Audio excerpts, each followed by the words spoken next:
Quand abandonner sa reconquête amoureuse? Alors, c'est une question qui revient souvent en coaching. Vous me dites, James, c'est bon, j'abandonne ma reconquête amoureuse. Ou James, jusqu'à quand je dois poursuivre ma reconquête amoureuse? Sous-entendu, quand est-ce que je dois lâcher l'affaire? Alors, j'aimerais vous dire en préambule, dans l'idéal, c'est à l'annonce de la séparation. Bien souvent, suite à la rupture amoureuse, vous souhaitez vous débattre. Vous avez bien souvent l'illusion de l'action. Je prends souvent l'exemple des baïnes, qui est un courant marin du sud-ouest, donc ça va parler à ceux qui sont de ce territoire-là, mais lorsque vous êtes pris dans une baïne, plus vous allez vous débattre et plus vous avez des chances de vous noyer. Alors je sais que ce n'est pas évident, c'est pareil, c'est contre-intuitif. Au contraire, il faut se laisser emporter au large avant de regagner le virage. Et c'est un petit peu pareil pour récupérer son ex, il faut savoir s'éloigner avant de revenir vers son ex. Parce que bien souvent, lorsque vous vous débattez contre cette rupture amoureuse, les seules chances que vous avez, c'est que votre ex ne vous parle plus, que votre ex vous fuit, voire que votre ex vous bloque. Et après, vous me dites, James, je suis bloqué, comment faire? Oui, c'est déjà commencé par arrêter d'avoir l'illusion de l'action dans votre reconquête amoureuse. Ce que vous devez comprendre, c'est que ce n'est pas agir vers son ex qui est important. Au contraire, c'est agir vers soi, c'est se recentrer sur soi, mettre de la nouveauté, mettre du changement dans sa vie, se fixer des nouveaux objectifs. C'est ça qui va compter dans votre reconquête amoureuse et non pas d'avoir l'illusion de l'action.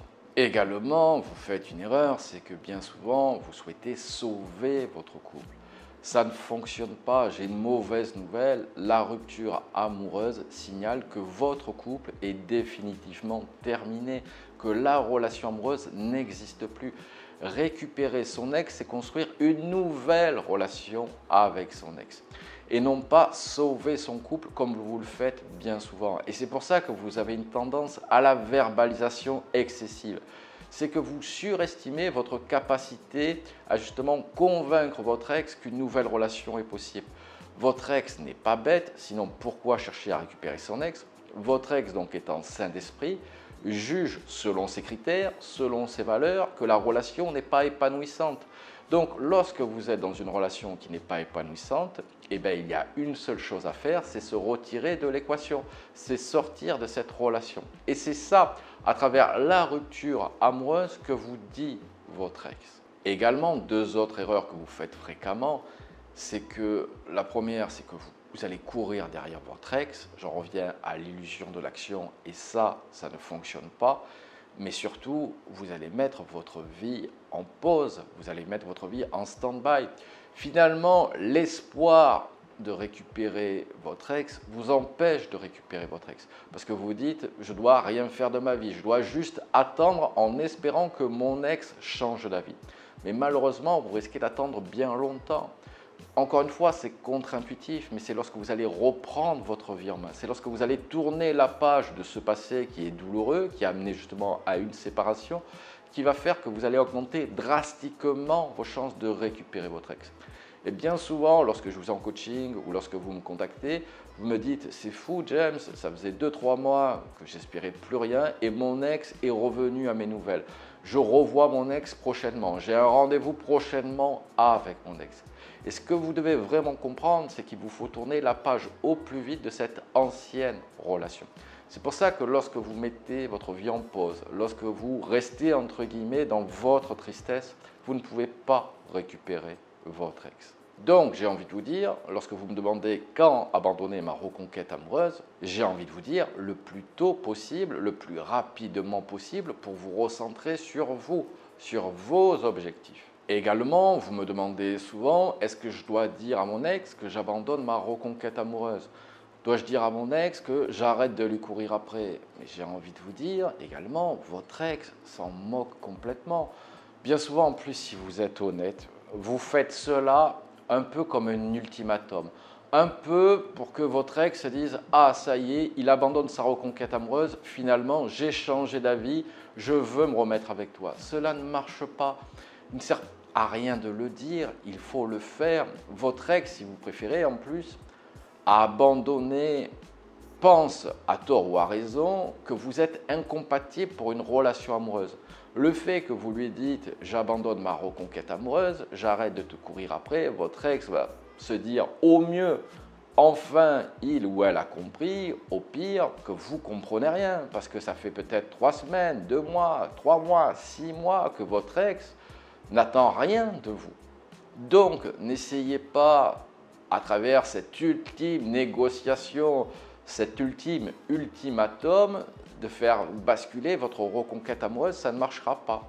Donc ça ne sert à rien de dire à votre ex que vous abandonnez. Au contraire, c'est en reprenant votre vie en main, en montrant que vous avez surmonté cette rupture amoureuse, que vous avez accepté cette séparation. Mais ça, c'est justement en vous recentrant sur vous et en arrêtant d'avoir l'illusion de l'action auprès de son ex. Également, ce que j'aimerais vous dire lorsque vous souhaitez récupérer votre ex, encore une fois, c'est contre-intuitif, c'est lâcher ce fichu espoir de récupérer son ex.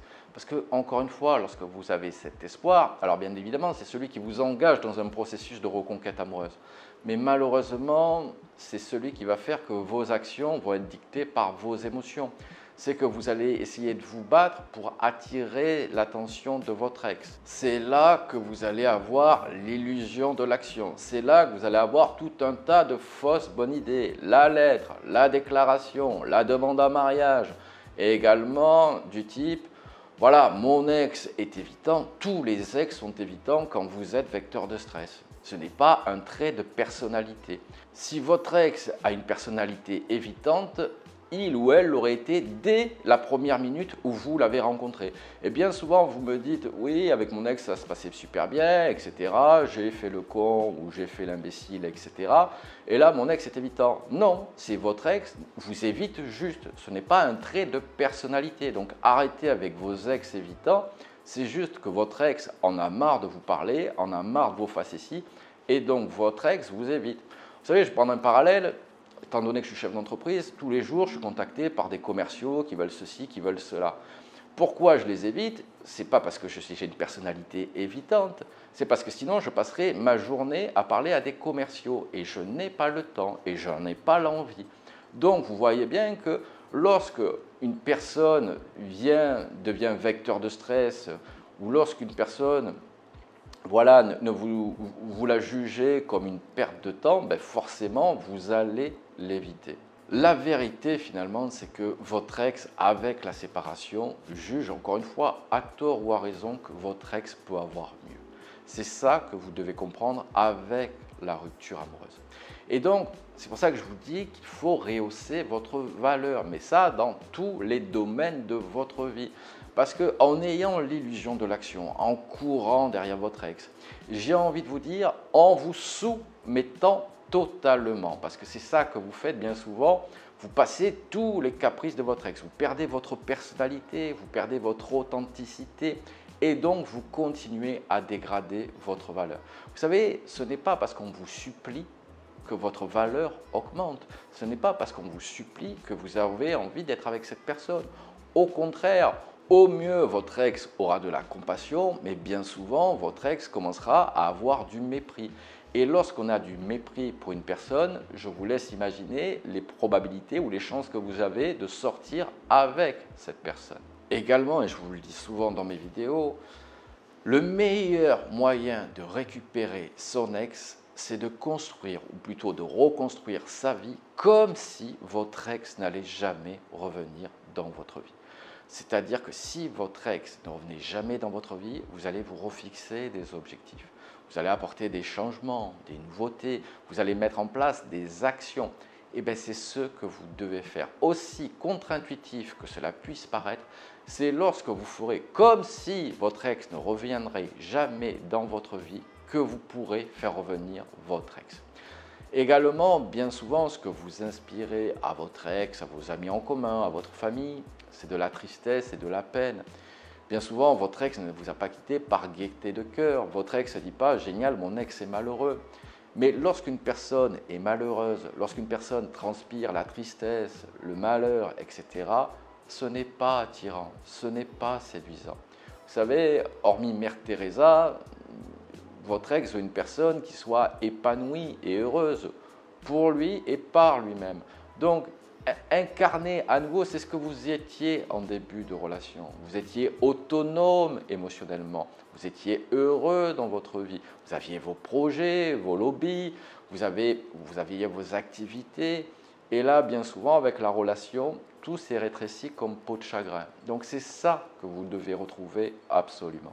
Finalement, et je conclurai la vidéo là-dessus, c'est que la reconquête amoureuse, alors tout dépend à quel stade vous êtes si vous regardez cette vidéo, mais finalement c'est une opportunité pour vous. C'est une opportunité de reprendre sa vie en main, c'est une opportunité de s'améliorer, c'est une opportunité de mettre du changement dans sa vie, de se refixer des objectifs. Alors, c'est sûr que si vous êtes au tout début de votre reconquête amoureuse, vous allez vous dire « mais qu'est-ce qu'il me raconte? Moi, je suis malheureux, je ne peux pas vivre sans mon ex, etc. » Mais tant que vous êtes dans cet état d'esprit-là, je peux vous dire que vos chances de récupérer votre ex est de 0%. C'est lorsque, encore une fois, vous serez pétillant, rayonnant, que vous allez être attirant aux yeux de votre ex, mais également aux yeux de tout le monde, que vous allez recréer une sorte d'abondance autour de vous. Et lorsque vous serez en abondance, c'est là que vous reviendrez d'égal à égal avec votre ex. Parce que bien souvent, vous mettez votre ex sur un piédestal et forcément, la marche est trop haute. Votre ex se dit, à travers vos comportements, ce que vous lui faites transparaître, c'est que votre ex est trop bien pour vous. Sinon, vous ne feriez pas tout ça. Donc, c'est lorsque vous vous comporterez avec votre ex de manière, on va dire, d'égal à égal que vous aurez à nouveau des chances de récupérer votre ex. Alors, dans l'idéal, ne vous accrochez pas à cet espoir de récupérer votre ex, mais au contraire, reprenez votre vie en main.